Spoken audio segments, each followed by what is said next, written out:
Pepatah lama yang mengatakan bahwa obat yang baik memiliki rasa yang pahit, mungkin tidak lagi berlaku di Cina.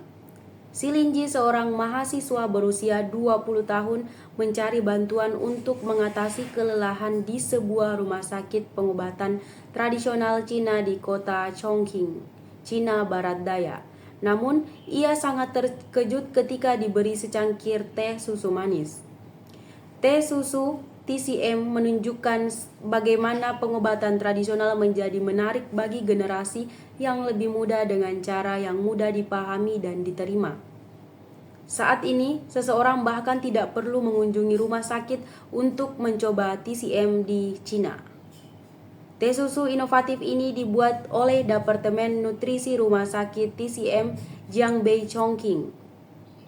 Sejak 2023, rumah sakit tersebut memadukan teknik pemrosesan TCM dengan produksi makanan kontemporer untuk menarik minat anak muda.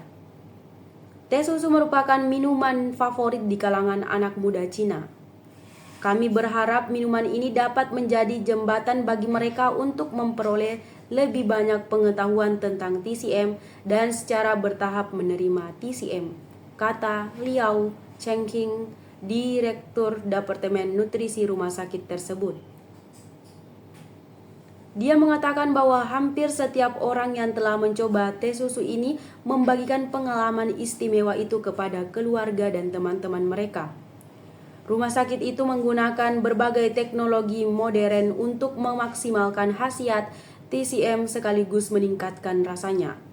Sebagai contoh, untuk mengurangi rasa pahit, apoteker mengganti kelopak mawar dengan minyak sari mawar. Dan untuk mengoptimalkan efek dan rasa ginseng, mereka menggunakan teknologi penggiling ultra halus dan ekstraksi cairan. Rumah sakit tersebut juga berinovasi dengan pemasukan TCM ke dalam permen, kue, dan produk kalengan.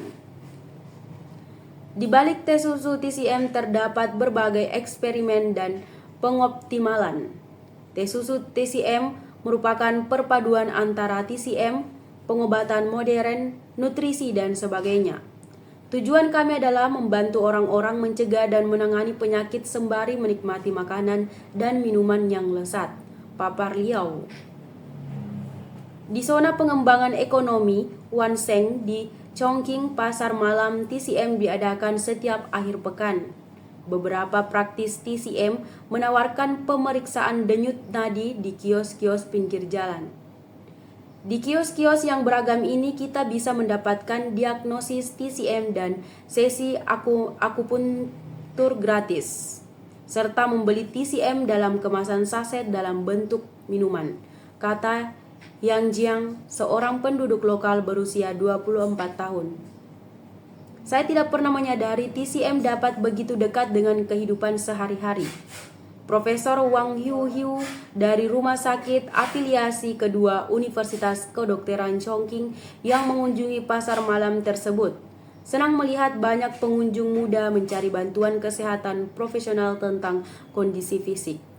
Lebih dari separuh pengunjung adalah anak muda yang tertarik dengan konsultasi kesehatan untuk kondisi tubuh, yang menunjukkan bahwa generasi muda percaya pada TCM, papar Wang.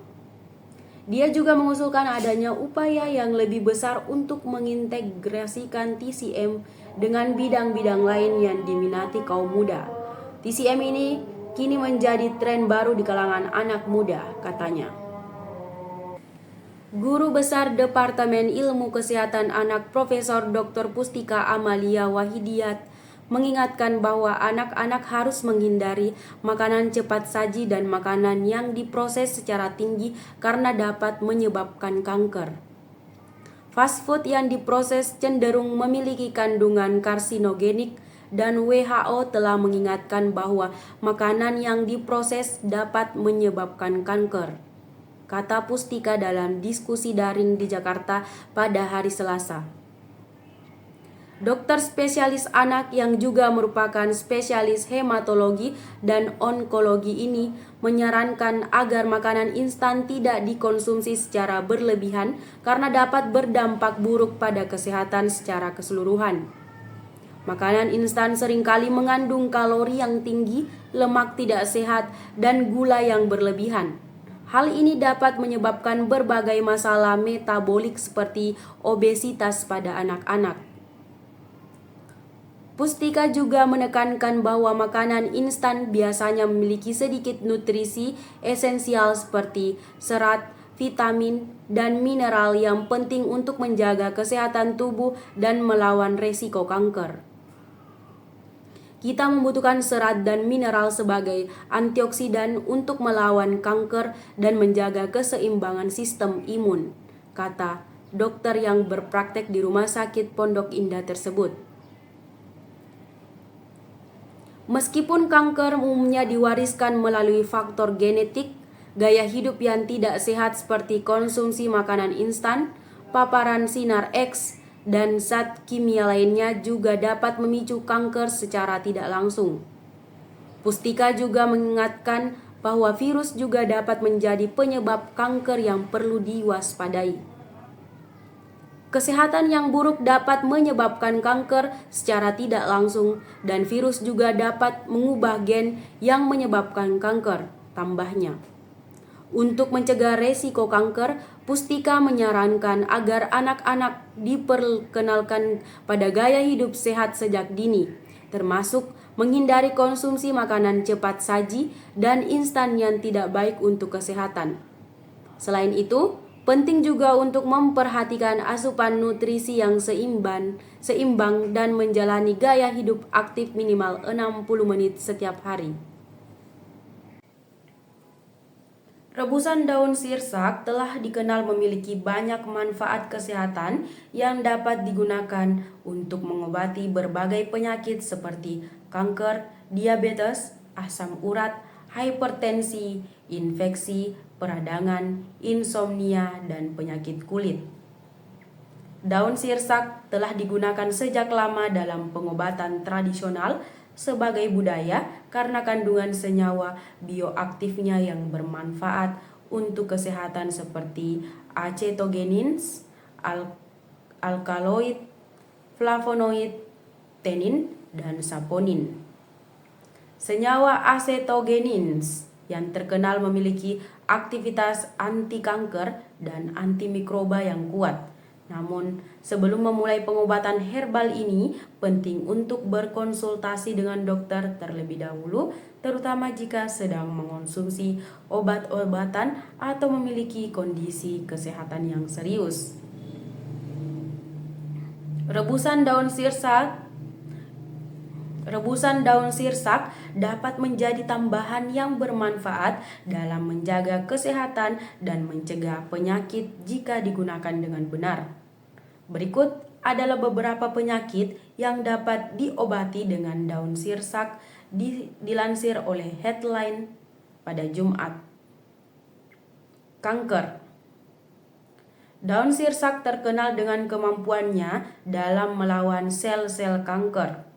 Senyawa acetogenins dalam daun sirsak telah terbukti memiliki aktivitas anti kanker yang kuat dengan menghambat pertumbuhan sel-sel kanker dan memicu apoptosis, kematian sel pada berbagai jenis kanker, terutama kanker payudara, prostat, paru-paru, dan kolon. Untuk mengobati kanker, ambil 10-15 lembar daun sirsak yang sudah tua dan rebus dengan 3-4 gelas air sehingga tersisa sekitar 1 gelas. Minum air rebusan tersebut 2 kali sehari, pagi dan sore. Penyakit diabetes. Rebusan daun sirsak dapat membantu mengatur kadar gula darah dan meningkatkan sensitivitas insulin. Ini menjadikannya pilihan alami untuk membantu mengontrol diabetes tipe 2. Untuk mengobati diabetes, rebus 10 lembar daun sirsak dengan 2 gelas air hingga tersisa 1 gelas. Minum air rebusan ini sekali sehari. Penyakit asam urat. Daun sirsak memiliki sifat antiinflamasi dan diuretik yang membantu mengurangi kadar asam urat dalam darah. sehingga mengurangi gejala asam urat seperti nyeri dan pembengkakan. Untuk mengobati asam urat, rebus 6 lembar daun sirsak dengan 2 gelas air hingga tersisa 1 gelas. Minum air rebusan ini 2 kali sehari.